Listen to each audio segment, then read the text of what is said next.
ऐतिहासिक स्रोत सामग्री के इस दिलचस्प विश्लेषण में आपका बहुत बहुत स्वागत है। आज का हमारा ये सफर हमें अतीत में बहुत पीछे ले जाने वाला है।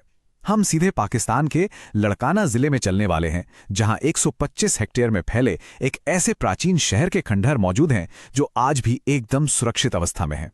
तो चलिए इस शानदार ऐतिहासिक सफर की शुरुआत करते हैं। तो शुरुआत एक बहुत ही मजेदार सवाल से करते हैं।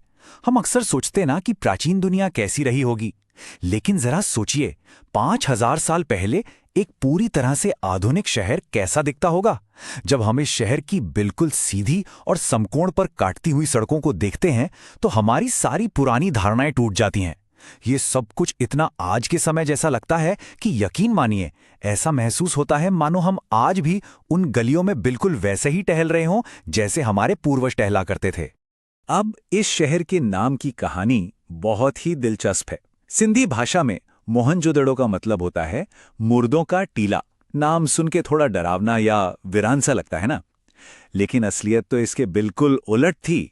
2600 से 1900 ईसा पूर्व के बीच ये कोई खंडहर नहीं था, बल्कि ये सिंधु घाटी सभ्यता के सबसे अमीर व्यापारियों, कमाल के इंजीनियरों और विद्वानों का एक बेहद जीवंत और चहल पहल वाला केंद्र हुआ करता था। और यहां जो बात सबसे ज्यादा हैरान करती है वो है ये नंबर 5000। सच में ये कोई छोटा मोटा आंकड़ा नहीं है। जरा इस विशाल समयावधि के बारे में सोचिए। वहां इस्तेमाल की गई पक्की ईंटें तुरंत हमारा ध्यान खींचती हैं।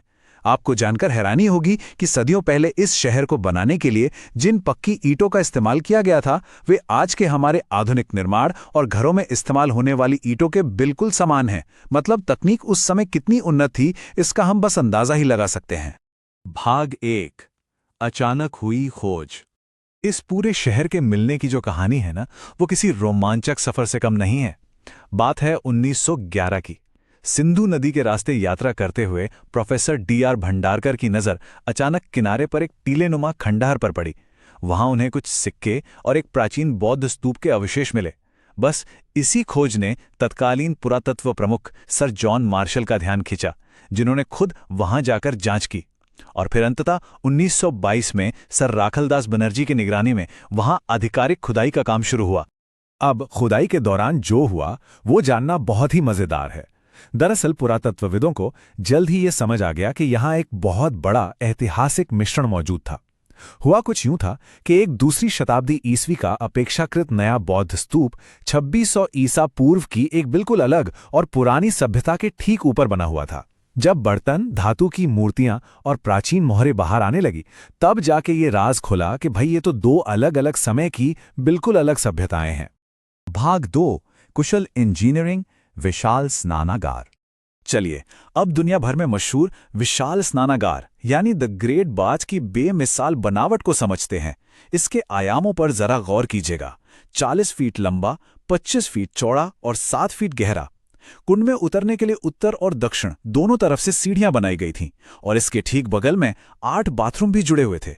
ये साफ तौर पर दिखाता है कि उन्होंने अपनी सार्वजनिक सुविधाओं की कितनी सावधानी से और कितनी दूरदृष्टि के साथ प्लानिंग की थी। अब इनकी वाटरप्रूफिंग तकनीक तो और भी कमाल की थी। जरा इन 3 चरणों पर नजर डालिए। सबसे पहले पक्की ईंटों का एक मजबूत आधार, फिर चूने और चिरोड़ी का गारा और सबसे ऊपर डामर यानी बिटुमिन का एक गाढ़ा लेप। इस जबरदस्त तकनीक ने यह सुनिश्चित किया कि कोई भी गंदा या अशुद्ध पानी बाहर से इस कुंड में रिस कर ना आ सके। सच में ये इंजीनियरिंग का एक बेजोड़ नमूना है। और अब जरा इस नंबर पे गौर कीजिए, 700। ये केवल एक संख्या नहीं है, ये उनकी जल इंजीनियरिंग के बेमिसाल हुनर का एक बहुत बड़ा सबूत है। पूरे सिंधु घाटी सभ्यता में मोहनजोदड़ो ही वो पहला नगर था जहां लोगों ने कुएं खोदकर सीधे भूजल यानी ग्राउंड वाटर तक पहुंच बना ली थी। इस शहर में लगभग 700 कुएं मिले हैं जो ढकी हुई पक्की ईंटों की नालियों के साथ एक पूरे ड्रेनेज सिस्टम से जुड़े हुए थे। मतलब वे सच में उस दौर के मास्टर वाटर इंजीनियर थे। भाग 3, ग्रिड व्यवस्था और सुनियोजित समाज। चलिए अब देखते हैं कि ये पूरा शहर चलता कैसे था। इनका कृषि आधार बहुत ही मजबूत था। वे गेहूं, सरसों, जौ और चने जैसी रबी की फसलें उगाते थे। इसी मजबूत खेती और पशुपालन ने पूरे शहर को आबाद रखा था। लेकिन सबसे अविश्वसनीय खोज जो यहां से मिली वो है दुनिया के सबसे पुराने सूती कपड़ों के नमूनों में से एक। ये इस बात का पक्का सबूत है कि उनका कृषि और विनिर्माण आधार कितना ज्यादा विकसित था। इस शहर का जो सामाजिक ढांचा था वो भी एकदम स्पष्ट रूप से बटा हुआ था। पूर्वी भाग, जिसे हम दुर्ग या सिटाडेल भी कहते हैं, वो शायद अमीरों के लिए था, जहां बड़े बड़े घर, चौड़ी सड़कें और कई कुएं थे। वहीं दूसरी तरफ निचला नगर मध्यम वर्ग के लिए था, जिसमें घर भी छोटे थे और सड़कें भी। और दिलचस्प बात यह है कि निचले नगर में घरों के दरवाजे मुख्य सड़क की बजाय छोटी गलियों में खुलते थे। लेकिन इस सामाजिक विभाजन के बावजूद एक बात जो हर जगह समान थी, वो ये कि पूरे शहर में समकोण पर काटती सड़कों वाले इस परफेक्ट ग्रिड पैटर्न का कड़ाई से पालन किया गया था। तो 125 हेक्टेयर में फैले इस विशाल शहर के बारे में सबसे चौंकाने वाली बात क्या है? वो ये है कि पिछले 100 सालों के उत्खनन में इस शहर के केवल 1/3 हिस्से की ही खुदाई हो पाई है। जी हां, सिर्फ 1/3। और अब तो वहां आगे की खुदाई पर भी रोक लगा दी गई है। इसका सीधा सा मतलब यह है कि मोहनजोदड़ो के ज्यादातर रहस्य आज भी उस जमीन के नीचे गहराई में दफन हैं। भाग 4, कला, बुद्धि और एक शांतिपूर्ण समाज। अब बात करते हैं एक ऐसे पहलू की जो प्राचीन सभ्यताओं के बारे में हमारी सोच को पूरी तरह से बदल देता है। जरा खुदाई में मिली इन खास चीजों पर गौर कीजिए।